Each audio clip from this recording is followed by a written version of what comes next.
Good morning বন্ধুরা, কেমন আছো তোমরা সবাই? মম অ্যান্ড চিলড্রেন ব্লগে তোমাদের সকলকে স্বাগত জানিয়ে আজকের ব্লগটা শুরু করছি। এখন বাজে সকাল 6টা। আমরা চলে এসেছি রেল স্টেশন, বাড়ি যাব সেই জন্য। আর এইদিকে তোমাদের দাদা ভাই আমার ননদ জামাইয়ের সঙ্গে কথা বলছে। তো দেখো, কথা বলে চলে এসছে আমাদের কাছে। আর ভীষণ বৃষ্টি হচ্ছে, দেখো একদম সকাল থেকে বৃষ্টি শুরু হয়ে গেছে। তো আমরা স্টেশনে তো বসে আছি, কিন্তু ট্রেন আসতে অনেক লেট, প্রায় 1 ঘন্টা। আমরা সবাই বসে আছি, তো ছেলে আর বসতে চাইছে না। এখন তোমাদের দাদাভাই দেখো ছেলেকে কোলে করে নিয়ে ঘুরছে। ছেলে ওইভাবে বসে থাকবে না। তো বৃষ্টি তো ভীষণ শুরু হয়ে গেছে, দেখো থামার নামই করছে না। তো ট্রেনটা লেট দেখে আমরা আবার চলে এলাম বাস স্ট্যান্ডের কাছে। ভাবলাম বাসে করে বাড়ি যাব। তো দেখো দাঁড়িয়ে আছি ওখানে, কিন্তু বৃষ্টি তো আর থামে না। তোমাদের দাদাভাইও দাঁড়িয়ে আছে বাসের জন্য, দেখছে বাস আসছে কি না। তো অনেকক্ষণ দাঁড়িয়েছিলাম, তারপর বাস এসেছে। তো দেখো আমরা সবাই বাসে উঠে পড়েছি। তো মেয়ে আমার পাশে বসেছে আর ছেলে ওর পাপার কাছে বসেছে। তো আমরা তো ননদ বাড়ি গেছিলাম, তো রাত্রেই চলে আসব, কিন্তু আমাদের আসতে দেয়নি। তো সেই কারণে আমরা একদম ভোরবেলায় বেরিয়েছি, 5:30 নাগাদ। তখন থেকেই ট্রেনের জন্য আমরা দাঁড়িয়েছিলাম প্রায় 1 ঘন্টা। তারপর বাধ্য হয়ে আমাদের বাসে আসতে হলো, মানে লাস্ট পর্যন্ত ট্রেন আসেনি। তো দেখো আমরা তো বাড়ি চলে এসেছি। এই লেবু আমার ননদ দিয়েছে, তো দেখো সেই লেবুটাই আমি কাটছি। আমার মেয়ে বলছে কেটে দাও, খাবো। তো এই লেবুটা আমরা নিয়ে আসবো, কিন্তু ভুলে গেছিলাম তাড়াতাড়ি আসার জন্য। তো লাস্টে আমার ননদ জামাই এসে লেবু দুটো দিয়ে গেছে। তো ওনাদের গাছের লেবু, আর খেতে ভীষণ সুন্দর, খুব মিষ্টি। তো দেখো কিভাবে কাটছি। প্রথম তো আমি ওভাবে বটি দিয়ে দাগ দিয়ে নিয়েছি, তারপরে আঙুল দিয়ে ছাড়ানোর চেষ্টা করলাম, কিন্তু ছাড়লো না। তো আমি ভাবলাম ফালতু অত টাইম লস করে কী লাভ। তো দেখো একবারেই কেটে বের করে দিচ্ছি খোসাগুলো।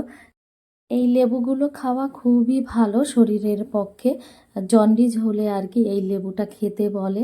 তো এই লেবু তো আমরা ছোটোবেলায় খুব খেতাম সবাই মিলে। আর দেখবে এই লেবুটা একা খেতে ভালো লাগে না, সবাই মিলে বসে গল্প করে খেতে খুব আনন্দ লাগে। লঙ্কা লেবু, লঙ্কা আর নুন দিয়ে মেখে খেলে। তো দেখো আমি তো কেটে বের করছি কিভাবে। এভাবে লেবু কে কে খেয়েছো কমেন্টস করে জানাবে, হ্যাঁ। আর দেখো আমি লেবুটা পুরো কেটে নিলাম। তো ছেলে মেয়ে বলছে যে লেবুগুলো ছাড়িয়ে দাও, এভাবে খাবো না। দেখো এখন আমি সেগুলো ছাড়িয়ে দিচ্ছি। তো মেয়ে বসে পড়েছে খাওয়ার জন্য, আর ছেলেও পাশে বসে আছে। তা ওর না অতটা ভালো লাগেনি, ছোট মানুষ অতটা বেশি পছন্দ করেনি। কিন্তু আমি আর আমার মেয়ে দেখো ছাড়িয়ে খাবো এখন। আর দুটো লেবু ছিল, প্রায় দুটো লেবুই খেয়ে নিয়েছি। অনেক দিন, প্রায় 2 বছর হতে গেল এই লেবুগুলো আমরা পাইনি আর খাইও নি। আর এদিকে দেখো তোমাদের দাদা ভাই বাড়ি এসেছিল আমাদের সঙ্গে। তো আমি বাড়ি এসে রান্না করেছিলাম, তো সেটা খেয়ে ও আমাদের পুরনো বাড়িতে গেছিলো। তো দেখো সন্ধ্যার টাইমে চলে এসছে বাড়িতে, আর নিয়ে এসছে অনেক কিছুই ছিল ও বাড়ি থেকে, এখনও অনেক কিছু আনা হয়নি। তো আমার রান্নাঘরেরই জিনিসপত্র বেশি ছিল, তোমাদের দাদাভাই ভুলে গেছিলো সেদিন আনার জন্য। তো দেখো নিয়ে চলে এসছে। আর ও স্টেশন গেছিলো সাইকেলে করে, তো সাইকেলে করেই চলে এসেছে। তো দেখো এখন এই ব্যাগের মধ্যে যা আছে আমাকে দিল, বলল নাও তোমার জিনিসপত্র। তো তারপর তোমাদের দাদাভাই একটু রেস্ট করলো। তারপর দেখো আমরা সবাই রেডি হয়ে গেছি। তো তোমাদের দাদাভাই জুতো পরছে, আর ছেলে তো আগের থেকেই রেডি। তো এখন আমরা যাব একটু বাজারে। সবাই এখন রেডি হয়ে গেছে, দেখো আমিও পুরো রেডি। এখন যাচ্ছি বাজারে, তো ছেলে মেয়ের জন্য জুতো কিনবো। জুতোটা মেয়ের ছিঁড়ে গেছে, তো এখন ওকে জুতো কিনে দিতে হবে। তো দেখো চলে এসেছি জুতোর দোকানে। তো এই দোকানটা দেখে অতটা পছন্দ হয়নি, ভাবলাম যে এখান থেকে আবার কি জুতো পাবো, হয়তো ভালো মনের মতন পাবো না।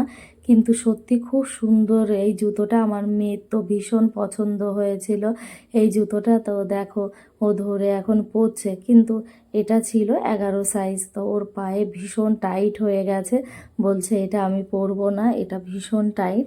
তারপর আবার দেখো চেঞ্জ করে অন্য আর একটা দিয়েছে। তো 13 নাম্বারের দিয়েছে, তো ওটা ওর পুরো পারফেক্ট হয়েছে। এদিকে জুতোতে যে স্টিকারটা লাগানো থাকে, ছেলে সেই স্টিকারটা ছেঁড়ার জন্য ব্যস্ত। দেখো ওর পায়ের কাছে হাত দিয়ে বলছে এটা ছেড়, কিন্তু আমার মেয়ে ছিঁড়বে না, বলছে নতুন জুতো এখনই ছিঁড়বো না, যদি চেঞ্জ করতে হয়। তো দেখো তাও আমার ছেলে কথা শুনছে না, দেখো জুতোটা ধরে, ওই দেখো স্টিকারটা ধরে টানছে, কিন্তু আমার মেয়ে আর দিচ্ছে না। তো এদিকে মেয়ে জুতোটা খুলে রাখছে, ওর ভীষণ পছন্দ হয়েছে, নেবে। এদিকে ভাবলাম ছেলের জন্যও তাহলে এক জোড়া জুতো নিয়ে নিই। তো দেখো তোমাদের দাদাভাই ছেলেকে জুতোটা পরিয়ে দেখছে ওর পায়ে ঠিক হয় কি না। আসলে জুতো খুবই ভালো, তো সেই কারণে এখান থেকে আমরা এখন এই 2 জোড়া জুতো নিচ্ছি। আর ছেলে তো কালারটা ভীষণ পছন্দ করেছে, তো দেখো ওর পায়েও পারফেক্ট হয়েছে। আজকের ভিডিওটা আর বেশি বড় করলাম না, এই পর্যন্তই। তোমাদের দেখে যদি ভালো লেগে থাকে তাহলে একটা লাইক, শেয়ার, কমেন্টস আর সাবস্ক্রাইব করে দিও আমার চ্যানেলটাতে।